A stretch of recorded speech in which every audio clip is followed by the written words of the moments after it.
সাংবাদিক বন্ধুসকল,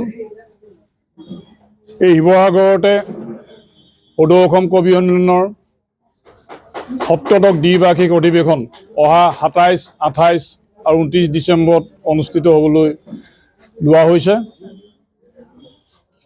আৰু এই অধিৱেশনখনি ইতিমধ্যে ইয়াৰ প্ৰস্তুতি সম্পূৰ্ণ হৈ উঠিছে।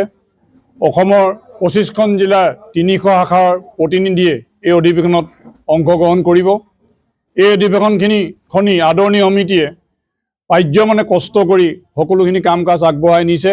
এই অধিৱেশনখনি এখন আন্তঃৰাষ্ট্ৰীয় পৰ্যায়ৰ কবি সন্মিলন হ'ব, কিয়নো ইয়াত নেপালৰ ভাৱনা পৰাজলী প্ৰকাশ গৌতমে অংশগ্ৰহণ কৰিব। উৰিষ্যা সাহিত্য একাডেমী বঁটাপ্ৰাপ্ত যশস্বী কবি ডক্টৰ ফণী মহান্তি আৰু যামিনীকান্ত দাসে অংশগ্ৰহণ কৰিব। আৰু পশ্চিমবংগৰ প্ৰসিদ্ধ কবি সুবোধ সৰকাৰ আৰু ডক্টৰ ৰামচন্দ্ৰ ৰায়দেৱে অধিৱেশনত যোগদান কৰি এই অধিৱেশনখনত তেখেতসকলৰ উপস্থিতিয়ে হৌষ্ট বৃদ্ধি কৰিব। আমি সকলো ৰাইজকে এই অনুষ্ঠানত অংশগ্ৰহণ কৰিবলৈ অনুৰোধ জনাইছোঁ, কিয়নো শিৱসাগৰ জিলা কবি সন্মিলন আৰু শিৱসাগৰ কবি চক্ৰ উদ্যোগত আৰু নাজিৰা, জাজি, ডিমু, নামতি, কালুগাঁও, আমগুৰি, নিতাইপানী দিহিং, চাৰিং, অৰুন্ধতী, সোণামতি, শিমলুগুৰি, হাতীহুলি, দিচাংমুখ, দিখৌমুখ, ৰুদ্ৰশাখা কবি সন্মিলন আৰু শিৱসাগৰ জিলাবাসীৰ আতিথ্যত সদৌ অসম কবি সন্মিলনৰ সপ্তদশ দ্বিবাৰ্ষিক পূৰ্ণাংগ অধিৱেশন অনুষ্ঠিত হ'বলৈ গৈ আছে।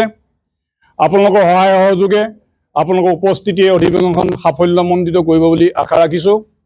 1987 চনত নামৰূপত ৰাম গগৈ নেতৃত্বত জন্ম লোৱা এই অনুষ্ঠানটি সকলো জিলা সামৰি সফলভাৱে আগুৱাই আহিছে।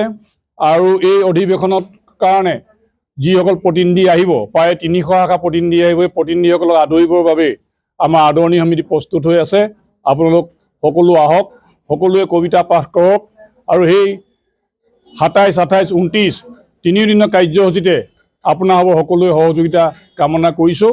আশা ৰাখিছোঁ আপোনালোকৰ উপস্থিতিয়ে এই অধিৱেশনখন সাফল্যমণ্ডিত কৰি তুলিব।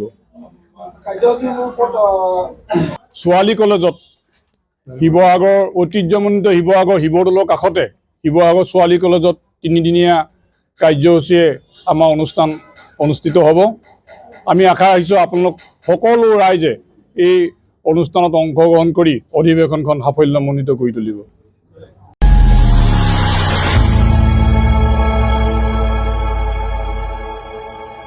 খবৰৰ আঁৰৰ খবৰ, ব্ৰেকিঙৰ হুলস্থুলৰ মাজত ৰৈ যোৱা সমাজৰ নেতিবাচক বহু খবৰ, ৰাজনীতিৰ পৰা সমাজনীতিলৈ, খেল জগতৰ পৰা কৃষি খণ্ডলৈ, ছবি জগতৰ পৰা সাহিত্য চৰ্চালৈ, বৰাক ব্ৰহ্মপুত্ৰৰ লগতে উত্তৰ পূবৰ সাতভনীক সামৰি অসমৰ সংবাদ জগতত নতুন সংযোজন Assam north east news live 24x7।